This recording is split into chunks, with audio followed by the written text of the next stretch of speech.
To have a presence on the internet, you need to have your own domain name and hosting. This is very simple to do. First, you need to go to a place where you can buy a domain.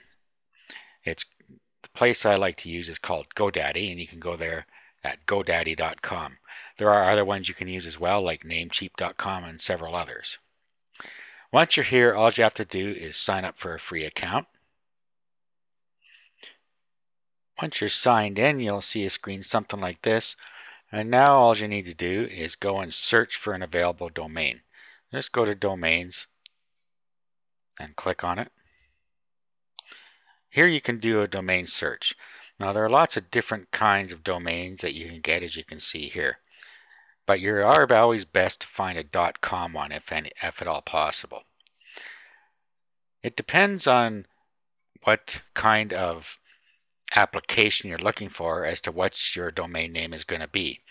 For instance, if you're doing a specific niche, say for instance on dog training, you might want to find a domain that fits that, such as dogtraining.com. Very unlikely that one will be there, but you would type it in down here in the search box.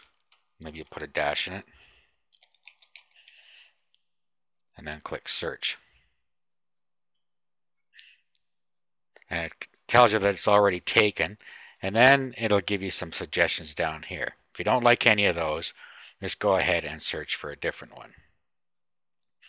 Another way is to do it is to buy one domain name and put all of your sites, no matter what the niche is, on that one domain. To do that, what you would want to do is have sort of a general purpose informational type domain. So you might want to put on here to have a domain name such as web info about or something like that, and then do a search.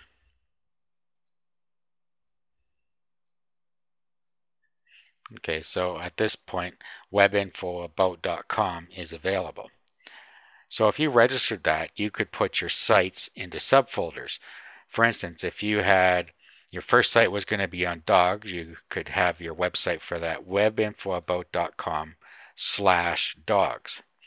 If your next website you put up is on jewelry, you could have webinfoabout.com/jewelry, etc. So you could put an unlimited number of sites on one domain if you wanted to do it that way. This will save you some money. It isn't quite effective as buying one domain for each site, but it is a way to get started very cheaply. Domains generally cost about $9.95 per year to register it. After you've registered your domain, you need to go and find a hosting provider. Just below this video, we have a suggestion for you to use. That hosting provider has cPanel hosting with Fantastico on a Linux server, and that's what we suggest that you use. Now, once you've gone and set up your hosting, all you do is you pay for the package you want, and they'll ask you how many gigabytes you want of disk space and bandwidth and so on. Bandwidth is the amount of data transfer, or the amount of traffic that you're allowed on your website. Once you've done that, they will email you or tell you what you need to set your name servers to. This makes your domain point at your hosting account. It generally takes up to 24 to 48 hours for your domain to point there. So now what you do is you go and find the domain. So you go to My Domains, and a list will come up. And here's a list of domains here. So what you would do is you would go into the domain that you want to set the name servers for. Just click on it. Now, depending on who you're using for a registrar, it could be slightly different, but this is GoDaddy's interface. So you just click there, and it brings up another one, another screen, and you'll see here that we have name servers. If you click on that, this is where you can set the name servers. This is what it's set at right now. To set your name server, just click on Custom Name Servers, and then put the name server that your hosting company gives you in here. Once you've done that, click OK at the bottom here, and it will go and propagate across the internet.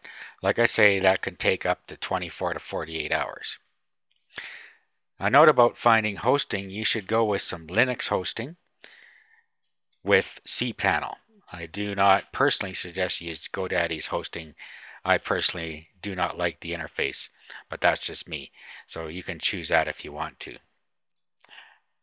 Okay, so once this is all propagated, you can actually sign into your cPanel just by typing in your domain name, whatever it is, /cPanel. Remember, you won't be able to do this till after it propagates. So in this case, I typed it ensight-site.com/cPanel, keyed in my username and password, and it brought up my hosting control panel.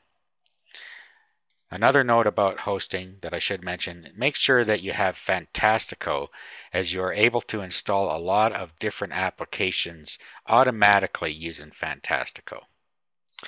So that's it. That concludes the video series on how to set up a domain name and find hosting.